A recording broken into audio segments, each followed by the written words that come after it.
कि सीढ़ियां उन्हें मुबारक जिन्हें छत तक जाना है, आपकी मंजिल तो अब की बार वर्दी चढ़ाना है। नमस्कार दोस्तों, हम हैं यशस्वी योद्धा, करेंगे कलम से क्रांति। दोस्तों, आज की वीडियो उत्तर प्रदेश पुलिस पर आधारित, जो कि बहुत ही महत्वपूर्ण वीडियो है। दोस्तों, अभी तक आप लोगों ने हमारे टेलीग्राम ग्रुप को नहीं ज्वाइन किया है तो दोस्तों ज्वाइन कर लीजिए, क्योंकि आप सभी को बताना चाहता हूं दोस्तों, कल परसेंटेज पर आधारित, जो कि परसेंटेज मैथ का एक टॉपिक है, जो कि बहुत इंपॉर्टेंट टॉपिक है उत्तर प्रदेश पुलिस पर, जो कि वो बहुत ही महत्वपूर्ण वीडियो कल आने वाली है। तो दोस्तों, आप लोगों को कल से पीडीएफ, हर एक क्लास की पीडीएफ मिलेगी, तो अभी से आप लोग ज्वाइन कर लीजिए। और कल के लिए आपको लोगों को बता दूं कि परसेंटेज की क्लास मिस मत करिएगा। जिनको कुछ भी नहीं आता उनके लिए स्पेशल वीडियो रहेगा। तो लिंक दे दिया हूँ टेलीग्राम का, जाइए जाकर ज्वाइन करिए। बहुत जल्द व्हाट्सएप ग्रुप के बारे में भी हम लोग सोच रहे हैं, हमारी टीम। तो चलिए दोस्तों, आपका आज का पहला प्रश्न है कि भारत का संविधान पूर्ण रूप से तैयार हुआ था। तो दोस्तों, ऑप्शन दिया है 26 जनवरी 1950 को, कि 26 नवंबर 1949 को, कि 11 फरवरी 1948 को, कि इनमें से कोई नहीं। तो दोस्तों याद रखिएगा, जो भारत का संविधान है ये पूर्ण रूप से तैयार हुआ था 26 नवंबर 1949 को। ऑप्शन नंबर बी के साथ इसका राइट आंसर होगा आपका। दूसरा नंबर का प्रश्न दोस्तों, इसको जल्दी जल्दी आप लोग आंसर दीजिए। दूसरा नंबर का प्रश्न कह रहा है कि लोकसभा और राज्य विधानसभाओं के चुनाव में मतदान करने वालों की न्यूनतम आयु सीमा 21 वर्ष जो थी, इससे घटकर 18 वर्ष कब कर दी। तो दोस्तों याद रखिएगा, जो लोकसभा और राज्य विधानसभाओं में चुनाव में मतदान करने वाले न्यूनतम आयु 21 वर्ष से घटाकर 18 वर्ष कर दी गई। तो कब कर दी भैया? 61वें संविधान संशोधन के द्वारा 21 वर्ष से घटाकर सीधा 18 वर्ष पर कर दिया गया। कब? 61वां संविधान संशोधन के द्वारा। उम्मीद करता हूं ये दूसरा नंबर का प्रश्न भी समझ में आया होगा। अगर कहीं भी आपको डाउट लगे तो आप कमेंट बॉक्स में एक बार कमेंट जरूर करिएगा, क्योंकि हमारी टीम हर हमेशा एक्टिव रहती है। आपका 3 नंबर का प्रश्न है दोस्तों, बड़े ध्यान से सुनिएगा, ये सारे प्रश्न आए हुए प्रश्न हैं। निम्नलिखित शब्दों में से कौन से शब्द 42वें संवैधानिक संशोधन द्वारा प्रस्तावना में जोड़े गए हैं? तो दोस्तों याद रखिएगा, इसका राइट आंसर हो जाएगा कौन सा भैया? इसमें आप सभी को दिया है, इसमें आपको सही उत्तर का चयन करके कूटों के उपयोग से आपको बताना होगा। तो दोस्तों याद रखिएगा कि समाजवाद को जोड़ा गया था, पंथ निरपेक्ष को जोड़ा गया था, और संपूर्ण प्रभुत्व संपन्न को जोड़ा गया था 42वें संवैधानिक संशोधन द्वारा। दोस्तों किसको किसको जोड़ा गया था? समाजवाद को जोड़ा गया था, पंथ निरपेक्ष को जोड़ा गया था, और संपूर्ण प्रभुत्व संपन्न जोड़ा गया था, जबकि ग्राम स्वराज को नहीं जोड़ा गया था। तो चलिए कूटपाद के द्वारा हम लोग को आंसर बताना है दोस्तों, कूटों के द्वारा हमको उत्तर बताना है। तो दोस्तों आप सभी को बता दूं, इसमें कूटों के द्वारा ऑप्शन दिया है नीचे, पर यहाँ पर हम लोगों ने नहीं लिख पाया है दोस्तों, यहाँ पर पीडीएफ नहीं तैयार हो पाया है, तो कोई बात नहीं, आपको बता देते हैं। ऑप्शन बी वाला इसका सही होगा। बी में दिया था दोस्तों कौन कौन? समाजवाद और पंथ निरपेक्ष और संपूर्ण प्रभुत्व संपन्न। आप लोग याद रखिएगा इन चीजों को। फिर से समझा दे रहा हूँ कि 42वें संविधान संशोधन द्वारा प्रस्तावना में जोड़े गए थे क्या क्या? समाजवाद, पंथ निरपेक्ष और संपूर्ण प्रभुत्व संपन्न, जबकि ग्राम स्वराज नहीं जोड़ा गया था। प्रिय विद्यार्थी, आपका 4 नंबर का प्रश्न आपकी स्क्रीन के सामने है। कह रहा है कि हूणों ने भारत पर आक्रमण किया था। तो दोस्तों याद रखिएगा, जो हूणों ने भारत पर आक्रमण किया था तो कब किया था? बुद्ध गुप्त के शासन काल में किया था, स्कंद गुप्त के शासन काल में किया था। किसने? हूणों ने भैया भारत पर आक्रमण कब किया था? तो स्कंद गुप्त के शासन काल में किया था। मैं इसलिए इतने धीमे धीमे पढ़ा रहा हूँ ताकि बहुत सारे विद्यार्थी हैं जिनको समझ में नहीं आता तेजी से, तो मैं इसीलिए स्लो पढ़ा रहा हूँ आप लोगों को। तो अभी तक आप लोग दोस्तों अगर वीडियो को लाइक नहीं किया है तो लाइक कर दीजिए, और चैनल को अभी सब्सक्राइब कर दीजिए। ये आपके चैनल आपको सिलेक्शन के लिए जिम्मेदार होगा। अगला प्रश्न है कि बौद्ध, हिंदू और जैन शैलकृत गुफाएं पाई जाती हैं मेरे दोस्त। तो बौद्ध, हिंदू और जैन शैलकृत गुफाएं पाई जाती हैं, तो याद रखिएगा एलोरा में पाई जाती है। कहाँ पर भैया? एलोरा में पाई जाती है बौद्ध, हिंदू और जैन शैलकृत गुफाएं। हम लोग चलते हैं आपके अगले 6वें नंबर के प्रश्न की ओर। आपका 6वां नंबर का प्रश्न है, जल्दी से इसका आंसर बताएंगे हमारे हर भाई हर बहन हमारे शेर। आपका 6वां नंबर का प्रश्न है कि निम्नलिखित में से किस मुगल बादशाह ने सिजता के ईरानी रिवाज को समाप्त किया था।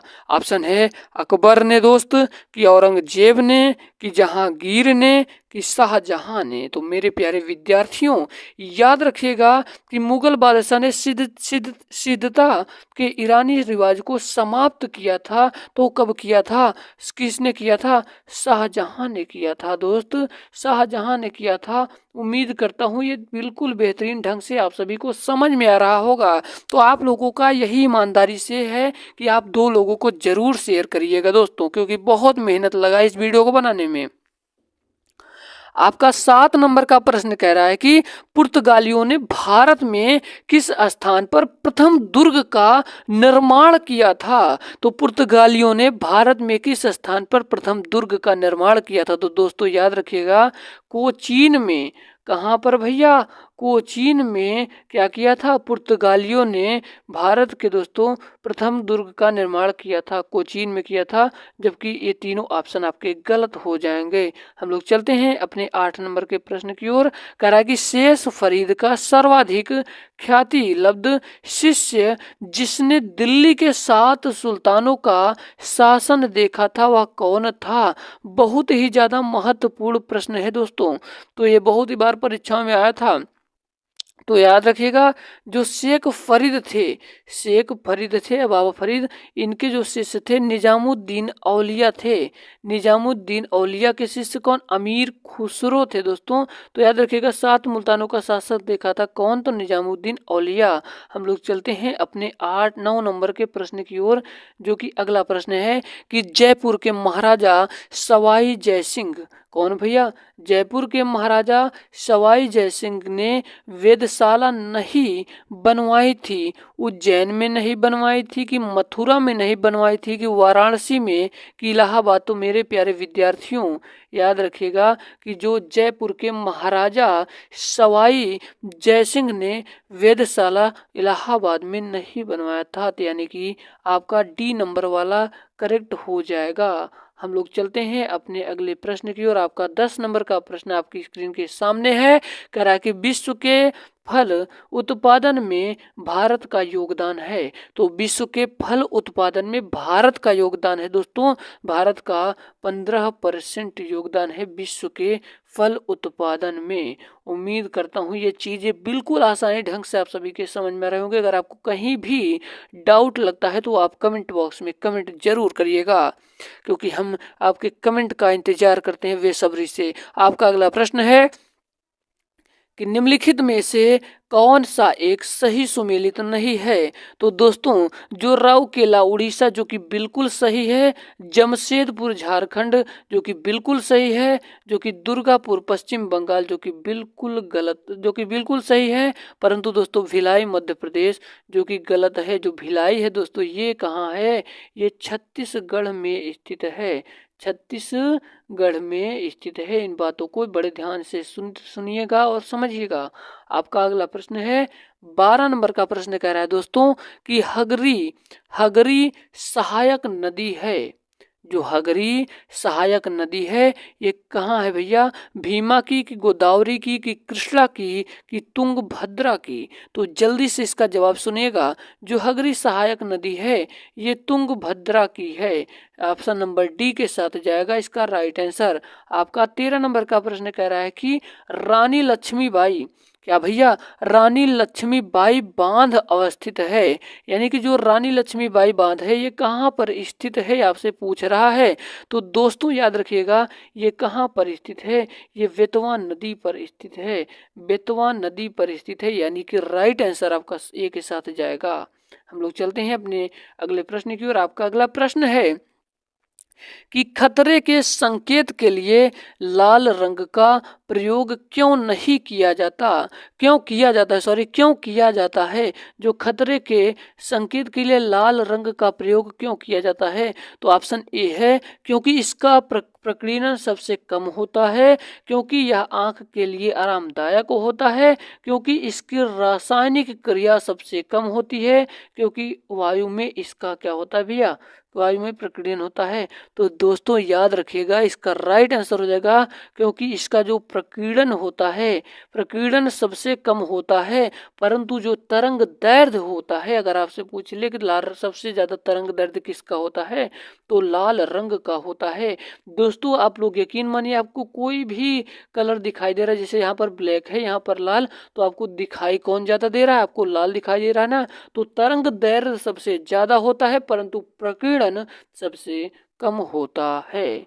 चलिए आपका अगला प्रश्न है दोस्तों, कह रहा है कि निम्नलिखित में से किसे चूहा विष के रूप में प्रयोग किया जाता है। तो दोस्तों याद रखिएगा, जिंक फास्फाइड, जिंक फास्फाइड को चूहा विष के रूप में प्रयोग किया जाता है। अब आपका 16 नंबर का प्रश्न आपकी स्क्रीन के सामने है, जल्दी से इसका आंसर आप लोग कमेंट बॉक्स में बताइए कि निम्नलिखित मिश्र धातुओं में से किसे अमलगम कहते हैं, किसे अमलगम कहते हैं। बहुत ही ज्यादा महत्वपूर्ण प्रश्न है दोस्तों।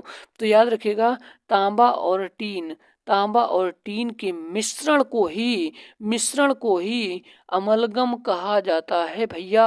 किसको, तांबे के और टीन के मिश्रण को अमलगम कहा जाता है। चलिए आपका 17 नंबर का प्रश्न आपकी स्क्रीन के सामने है, कह रहा है कि निम्नलिखित में से कौन सुमेलित नहीं है, मैग्नीशियम आतिशबाजी की यूरेनियम परमाणु बम की सिल्वर इलेक्ट्रिक बल्ब की जिंक गैल्वनीकरण। तो दोस्तों याद रखिएगा, इसका जो राइट आंसर होगा silver electric bulb, silver electric bulb ये सुमेलित नहीं है। उम्मीद करता हूँ ये एक एक पॉइंट, एक एक चीजें आपके समझ में आ रही होंगी।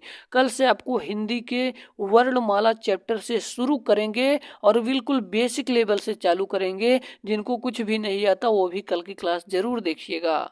तो दोस्तों आपका प्रश्न है कि शरीर में अतिरिक्त ग्लूकोज भैया और ग्लाइकोजन में परिवर्तित होकर भंडारित रहता है। तो दोस्तों किसमें रहता है, यकृत में, यानी कि लीवर में स्थित रहता है। ऑप्शन नंबर बी के साथ सही होगा। आपका 20 नंबर का प्रश्न कह रहा है कि भारत में भैया केसर का सबसे बड़ा उत्पादक, केसर का, भारत में केसर का सबसे बड़ा उत्पादक है। तो दोस्तों इस जो प्रश्न है बहुत बार परीक्षाओं में आया है। तो दोस्तों याद रखिएगा कि भारत में केसर का सबसे बड़ा उत्पादक है, तो इसका राइट आंसर हो जाएगा कश्मीर में है। ऑप्शन नंबर सी वाला सही होगा। आपका 21 नंबर का प्रश्न है कि लीड बैंक का कार्य किया जाता है, लीड बैंक का कार्य किया जाता है। तो दोस्तों याद रखिएगा, लीड बैंक का कार्य, इस कार्य हेतु नामित बैंक द्वारा किया जाता है। किसके भैया, इस कार्य हेतु नामित बैंक के द्वारा किया जाता है। हम लोग चलते हैं आपके अगले प्रश्न की ओर। कह रहा है कि केंद्रीय सहकारी बैंकों का कार्य क्षेत्र है। तो केंद्रीय सहकारी बैंकों का कार्य क्षेत्र है दोस्तों, तो याद रखिएगा जनपद स्तर, जनपद स्तर पर केंद्रीय सहकारी बैंकों का कार्य क्षेत्र है। आपका 23 नंबर का प्रश्न कह रहा है कि भारत में पर्यटन और होटल उद्योग का विकास किसका कार्य है। तो याद रखिएगा IAAT का कार्य है। उम्मीद करता हूँ, सॉरी याद करिएगा ITDC का, ITDC का कार्य है। ऑप्शन नंबर बी के साथ जाएगा। हमारा 24 नंबर का प्रश्न है, कह रहा है कि भारत वर्ष में सिक्कों की ढलाई होती है। तो भारत वर्ष में सिक्कों की ढलाई होती है दोस्तों।